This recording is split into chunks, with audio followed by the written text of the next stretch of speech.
ברוך אתה אדוני אלוהינו מלך העולם שהכל נהיה בדברו.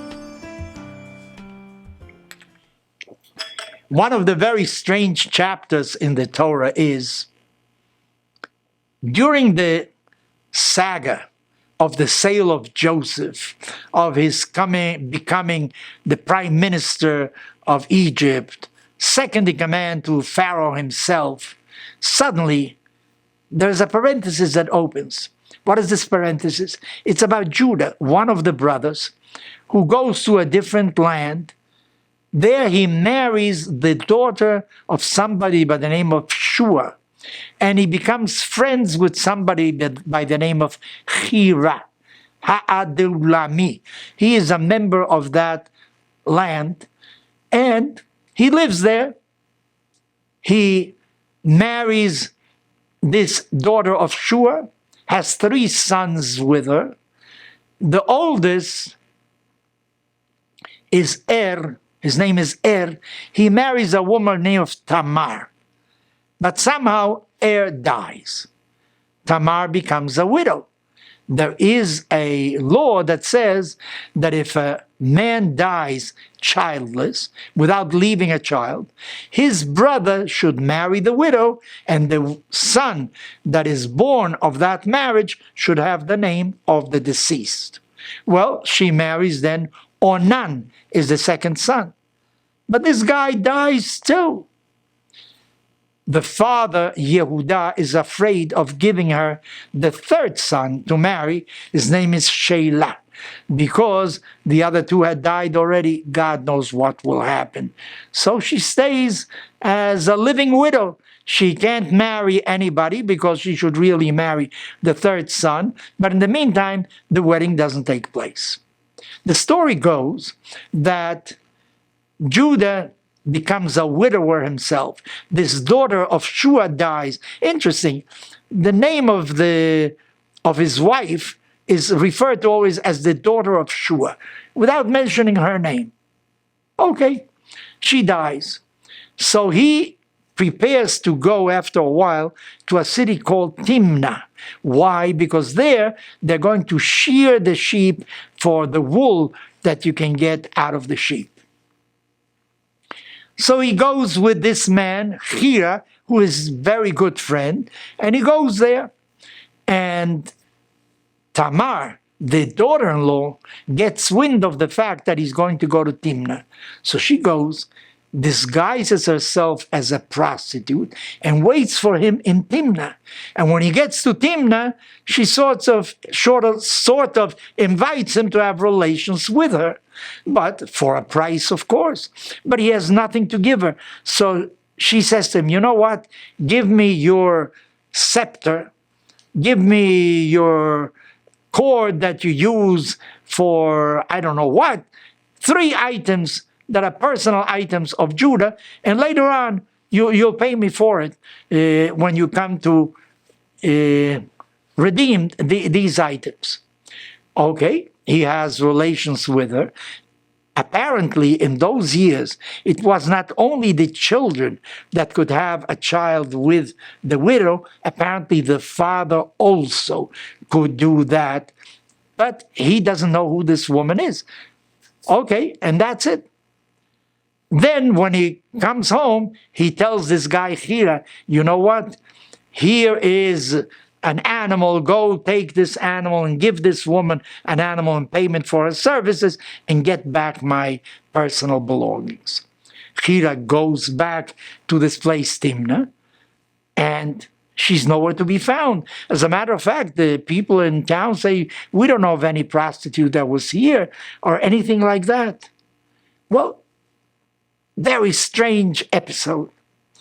However, out of that apparently illicit relationship between Judah and Tamar, she becomes pregnant. Well, that's a terrible thing. The judgment is that she is going to be burnt in fire. She's going to die because she violated a basic law. She should have remained a widow and waited for the third son, or remain a widow for the rest of her life. But she couldn't marry somebody else after her first husband died without leaving a child. At the last moment in the judgment, suddenly Tamar says, you know what? The man from whom I'm pregnant is the owner of these things. And she puts forth the 3 items that belong to Judah. Of course, Judah could have very well not recognized the items, and she would be burned. And an episode that wasn't so glorious in his life, erased forever. However, Judah admits it. He says, those are my things, and he marries her afterwards. According to our rabbis, he loves her forever, or according to others, he never touches her again. What is so important about that episode is that one of her descendants, of this Tamar descendants, is none other than King David. Tamar wasn't Jewish to begin with, but she apparently converted into Judaism, so that King David comes from a non-Jewish great-great-grandmother that eventually became Jewish also. Very interesting story. But I want to speak about this guy here. Who the heck is this guy here? He doesn't appear in the Torah again.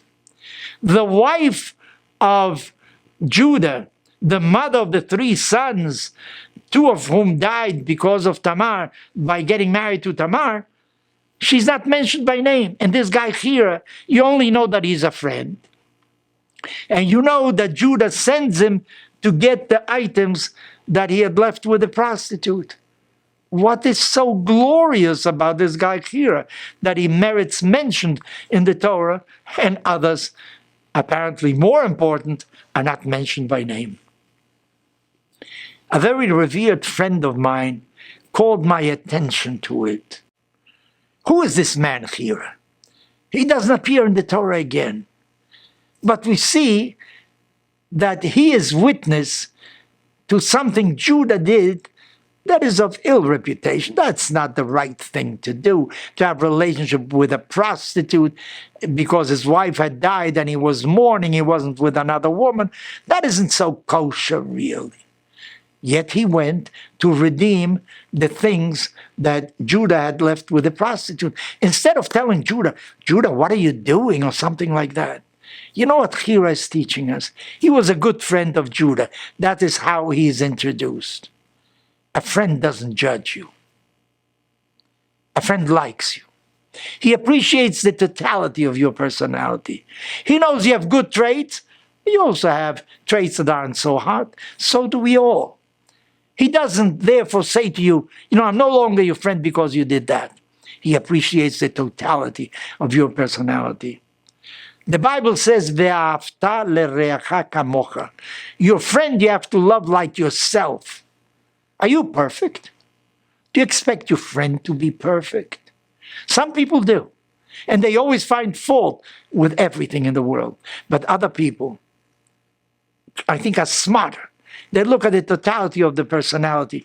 Just like you have your faults, others may have faults also. And they judge you by your entire personality. And this is what a true friend does. And Hira teaches us what it is to be a true friend. You have a wife, you have children, you have friends. Are your children perfect? Are your friends perfect? Are you going to call out at all moments what their faults are? Or you're going to appreciate the totality of their personality? Don't try to change somebody else. I think a good marriage is not the one where one of the 2 partners tries to change the other one in his own image. But you have to appreciate your other partner for what he is. The totality of the personality. He has strong points, he has some weak points. Do you like the totality? Okay, but don't be judgmental. No more judgmental than you are with your own self.